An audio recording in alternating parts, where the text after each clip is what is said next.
This is NewsBreak26 in Southwest New Brunswick. I'm Vicki Hogarth. Here's what's happening in our part of the world. The town of St. Andrews has launched a new initiative aimed at curbing crime. Residents within the municipal boundaries are eligible to apply for a one-time rebate of up to $100 to assist with the installation of exterior security cameras on their properties. NB Power now has the ability to put a low-resolution camera in streetlights, but there's a monthly monitoring charge for that. That's quite pricey. And when we talked about the fact that it's low resolution and a high monthly fee, how can we better use dollars to make a bigger impact, to have more eyes and ears in our communities through cameras? And that's kind of where the idea came from. The town has allocated $5,000 for the program, which is available on a first-come, first-served basis until funds are depleted or until the program ends on Halloween. To qualify, residents must provide a receipt for a camera purchased between August 12th and October 31st and submit a photograph as proof of installation. Participants must also agree to share footage with local authorities if their cameras capture any criminal activity. This initiative comes after a string of break-ins occurred in the community. We are starting to see an increase in property theft, and as a council there's a lot of things that you can't control. There's things you can lobby for. You can lobby for the fact that I believe our RCMP are under-resourced in the province of New Brunswick. You can lobby for the fact that our region does not have enough support for mental health. You can lobby that our region doesn't have enough support for addiction services. And you can lobby to say our courts continue to let repeat offenders right back out on the street the day that they're arrested. So there's a lot of things you can lobby for, but you can't control. But this is a program within our own municipal boundaries that we can take ownership for and do something. The success of the program will be evaluated annually with the potential for expansion based on community uptake and feedback. A 40-year-old man has been arrested and charged in connection with an arson incident in St. Andrews. On the night of August 9th, police responded to a structure fire on Parr Street. The building was unoccupied at the time. However, the homeowner's cats perished in the fire. The suspect remains in custody after appearing in St. John Provincial Court on Monday and is scheduled to appear again later this month. Finally, St. Stephen held not one, but two beloved annual festivals this past week. For more on this, here is CHCO's Mallory Thompson. That extra sweet time of year came back to the town of St. Stephen this past week.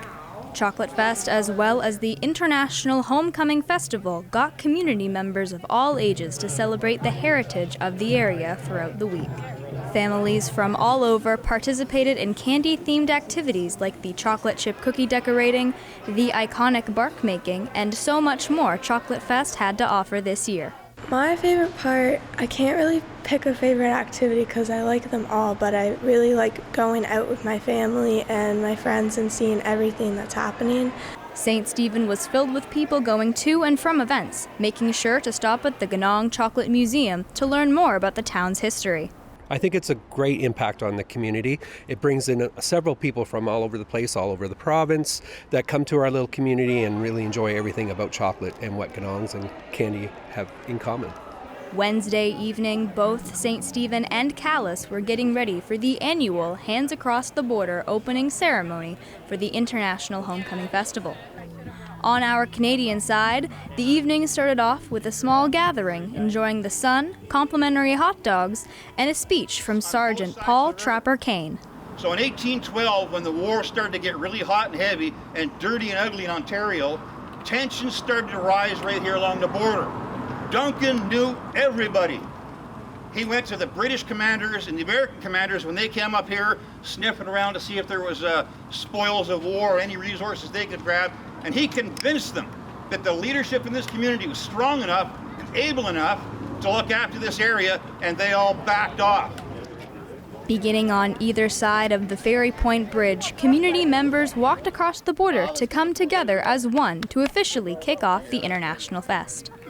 Oh, it means a lot to me. It's just when two countries come together, no matter what craziness is going on in the world, that's all to one side. We're just like like brother and sister, so to speak, and it's great. Like I look forward to having this Hands Across the Border because all that's aside, no matter what your political views are or anything, and what's going on in this world, we get together every year and we share this International Festival Week.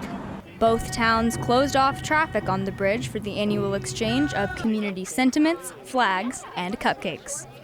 With all of this and more happening in the town of St. Stephen, International Fest and Chocolate Fest are celebrated hand in hand by those far and wide. Mallory, Thompson, CHCO-TV, NewsBreak26, St. Stephen.